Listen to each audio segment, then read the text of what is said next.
Hello everyone. Oh my gosh, don't the weeks fly? It just seems like I was just doing a tease towel last week and it's here already another week. So I hope you're having a great start to your week. Hope you're having a great Tuesday. We actually are having a wedding celebration party. We got married in November. We're having it here in Wisconsin this weekend. So today has been busy with a lot of preparations for that. But I am so excited to be here with you tonight for this tease towel. And I want to talk to you about something that I believe every single one of us needs more of. And that's self-confidence. And you see these people out here who seem to be overly confident and all of that, but you know it's a farce. You know it is a cover for actually lacking in self-confidence. So I am not talking about the fake it till you make it kind of confidence. I'm not talking about the over-the-top loudest person in the room kind of confidence.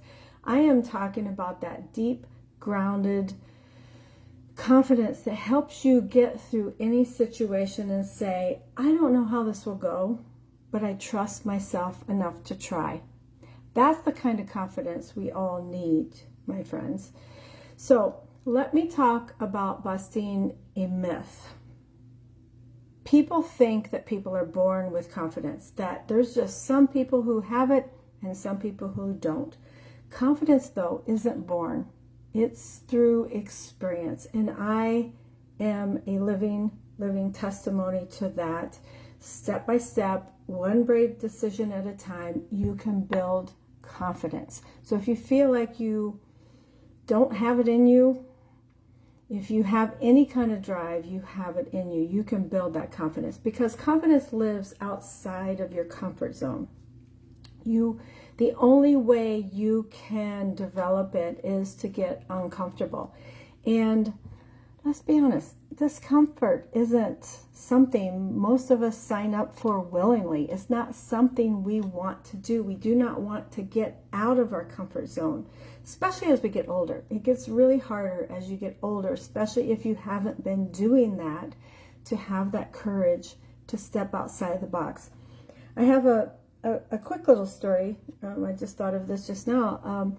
My mother, who was very rigid, very black and white, very religious, very everything fit in its own little box. And she started realizing that she was too rigid, too judgmental, too much in that box. And she said to me one time, and it was one of the saddest things I've ever heard somebody say to me in my whole life, is that I try to step outside of the box, but I don't know once I do what's right and wrong. It was so, she needed that control, that rigidness, that those rules and that comfort zone to help her know what was right and wrong. And if she started to get uncomfortable, she did not know what was right and wrong. So it's normal that we stay in familiar circles. We avoid the risk. But here's the truth. Confidence doesn't happen in the comfort zone. Comfort only builds complacency. Another little story for you, and you know, some of you followed me for years know this, or who know me personally. Many years ago, I walked away from an unhappy marriage, and it was my second marriage, and I had jumped into it because I was brought up that you were supposed to have a man to be happy, and I had 2 little kids, and so it was one of the scariest, most uncertain moments of my time, of my life, and I felt completely unsure myself, but I knew I wanted more. I knew that I needed to prove to myself that I didn't have to live the way that was expected of me growing up, that I could be my own person. In my whole life, I had been living what was expected of me. So that was when I decided to, as they say, put my big girl panties on and change my mindset. And I had to prove to myself, honest to God, I had to prove to myself that I could do things on my own and the way I wanted to do them and not what was expected of me. So, because not so, but because I was raised in an era where, like I said, you're supposed to have a man to make you happy. You are supposed to do what is expected of you. You are supposed to blah, blah, blah. All of that was ingrained in me loud and clear. But deep down inside, I knew there was more, that I had more to give. I had more to live. And so I decided I had to get uncomfortable. So after that time, I did many things that I was scared, that scared the shit out of me, that I decided that I wanted to do to prove to myself that I could do this on my own. So the first thing was I bought a house, just me. Scarier than shit to sign those papers by yourself and know that you were the only person responsible to that. And that first winter, I shoveled a heck of a lot of snow. We had, on my own, by myself, we had so much snow that year. And as my back can tell you, it remembers all of that. But then the next thing I did, I was scared of the water.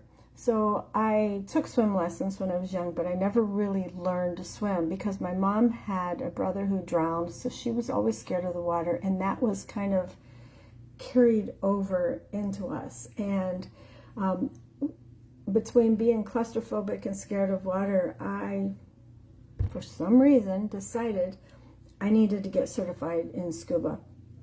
So even though I was terrified of the water, even though I didn't really know how to swim, I got certified in scuba. And yes, I've scuba dived in Mexico, in Honduras, in many places since. I'm so proud of myself. After I got certified with scuba, I learned how to swim. So I was one of these people who would walk into the pool area and just smelling the chlorine made me panic. It was the breathing thing. It was all of that stuff. And my daughter, who was a swim instructor, taught me how to swim when I was in my 40s. And now I swim 3 days a week. And I love it. It's one of my favorite forms of exercise. So me, the girl who used to panic just smelling chlorine, now swims 3 days a week. And then the other big thing that I did during that time, just trying to, it's having that courage to step out of your comfort zone and face those fears, that I then bought a motorcycle. Now, as a PT, riding a motorcycle is kind of sacrilegious. But I did wear my helmet. I rode smart, but it was the most freeing thing and so good for my soul. So I was rewarded so hugely by facing these fears and stepping out of my comfort zone. And really, seriously, so much of it was just to prove what was expected of me and the way I was brought up wrong, that I could do this on my own. So I didn't do these things because I was fearless. I did them because I was ready to stop letting fear dictate my life. And sometimes life pushes us to the edge and makes us jump. Sometimes we just wake up and realize we need to do it. Sometimes it's pain. And really, a lot of times it's the pain of staying the same is more uncomfortable than the pain of change. That's a quote that I have heard for many years, but it is so, so true. You really have to reach that point that the pain of staying the same is greater than the pain of change. And it's that point where you kind of can get that courage to jump. So that's when we jump. That's when we say yes. That's when we try. That's when we grow. That's when you grow in that confidence. It's not in the easy stuff. It's not in the comfort zone. It's not in the middle where we're fumbling and just realizing. It's making those mistakes and really trying to show ourselves that we are capable of so much more than we realize. Hi, you guys. Thank you for jumping on. Thank you for saying hi. I love you all. So let me ask you today, where in your life have you gotten uncomfortable? Or have you? Do you stay in your comfort zone? Are you happy with where you're at? Have you been putting off some of the things you want to do until you feel ready? My friend, you're never going to feel ready. You just have to do it.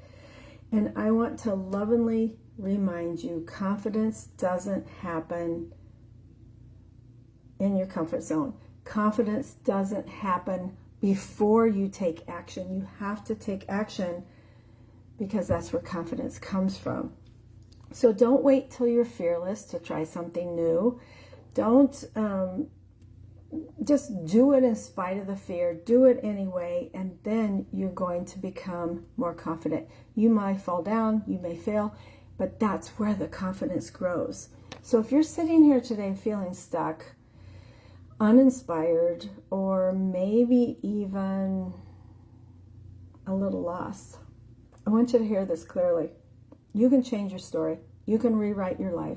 You can do the hard things.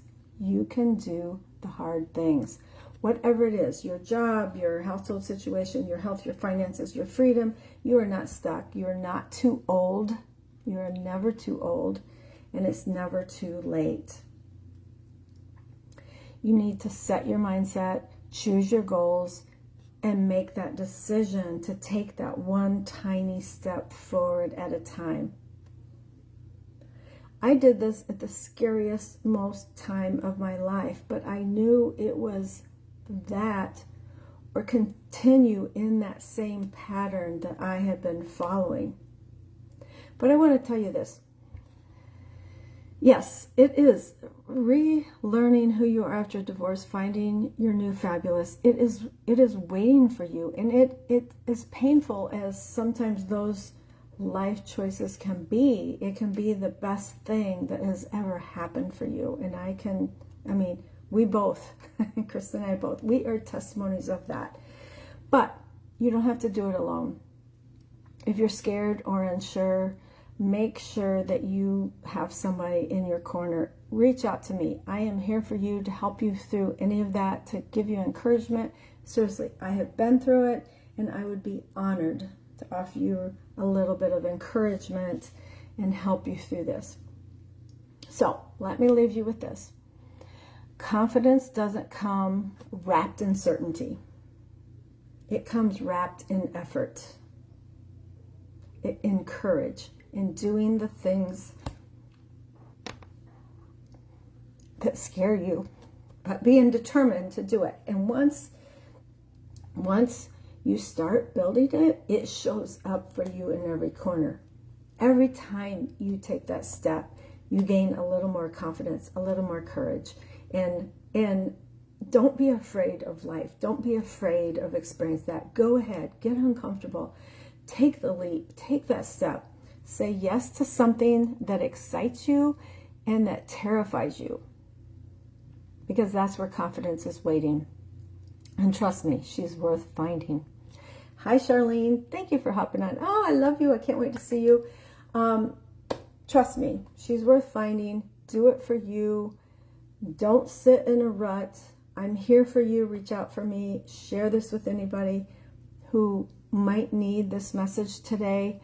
But thank you for all of you who hopped on. Yes, it's your year of yes. It's my year of yes. It needs to be all of us, our year of yes. So thank you for joining me, all you guys today. Thank you for saying hi. And I will see you next week on T-Style. Please share this with somebody who might need it. Replay if you watch this on replay later, because it helps my algorithm and it helps it to get out there to more people who might be needing this message. So I love you all. Thank you very much, and I'll see you next week on T-Style.